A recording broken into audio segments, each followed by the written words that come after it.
Her phone lit up first, then her face. A flicker, too quick, too bright, to belong to any harmless message.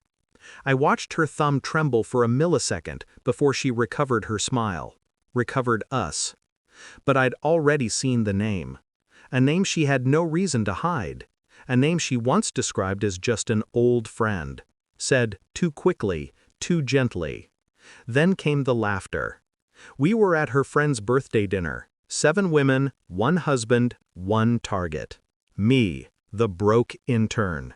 They didn't even whisper it. One of them said it loud enough for the candles to shake. God, why does your husband dress like he works unpaid? Another chimed in. Maybe he likes looking humble. Silence from my wife. Silence that burned more than the insult. I didn't react, didn't blink.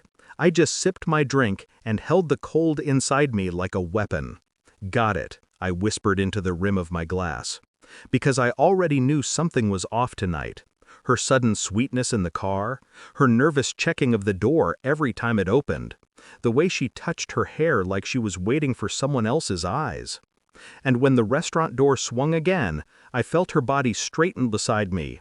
He walked in. The man from her messages.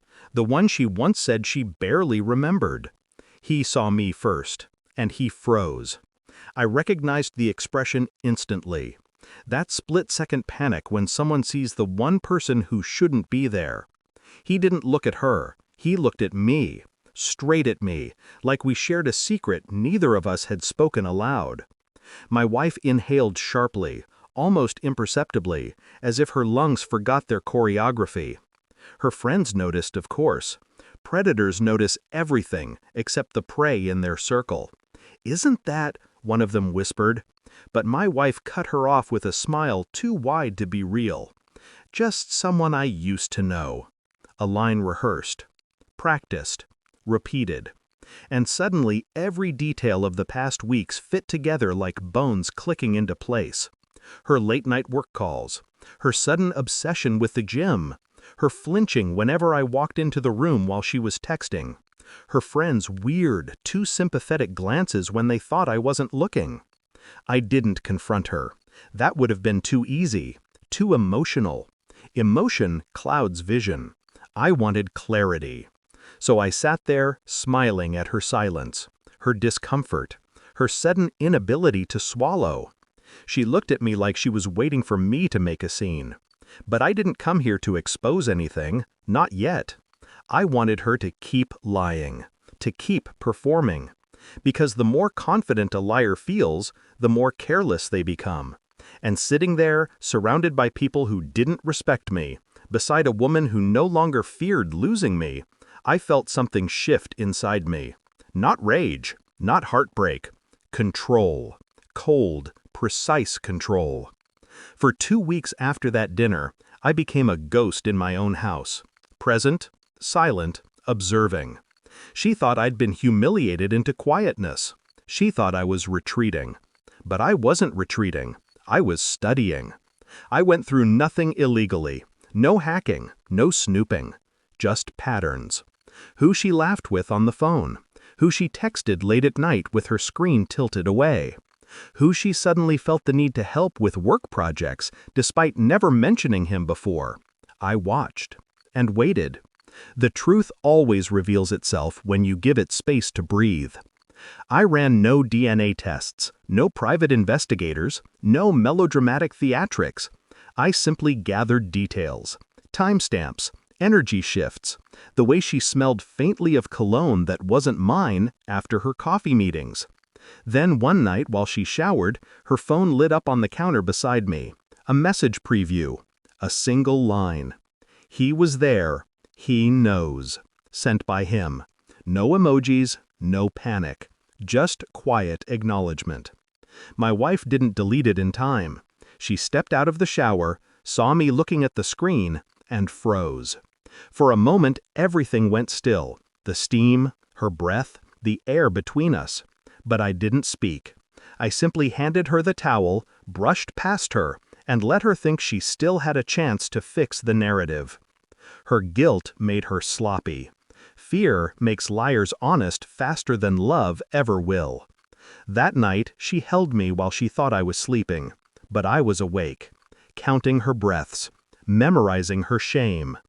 The truth didn't explode. It arrived quietly, like all devastating things do. He texted her again 2 days later. I didn't touch her phone. I didn't need to.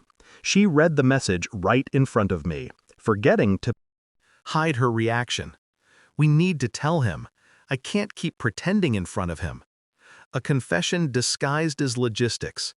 Her face drained. Her fingers shook. She locked her phone so fast she nearly dropped it. I looked up from my coffee. Nothing in my expression moved. "Something wrong?" I asked. My tone was soft, almost tender, a kindness designed to suffocate. She swallowed. "No, just work." We both knew the lie was pointless. I stood, walked to her, and placed my own phone on the table between us. A single screenshot open. The dinner photo. Him staring at me, her staring at him, and me smiling. "Funny moment," I said quietly. "Thought you might want to look at it." She did, and her face fell apart. Not because of the photo, but because she realized I'd known. Not for a day, but for weeks. Her eyes watered, her breathing cracked. I stayed perfectly still. I didn't yell, didn't accuse. I simply said, "Invite him over," and watched her soul leave her body. "No, please, we don't need invite him over." My calmness terrified her more than any anger could.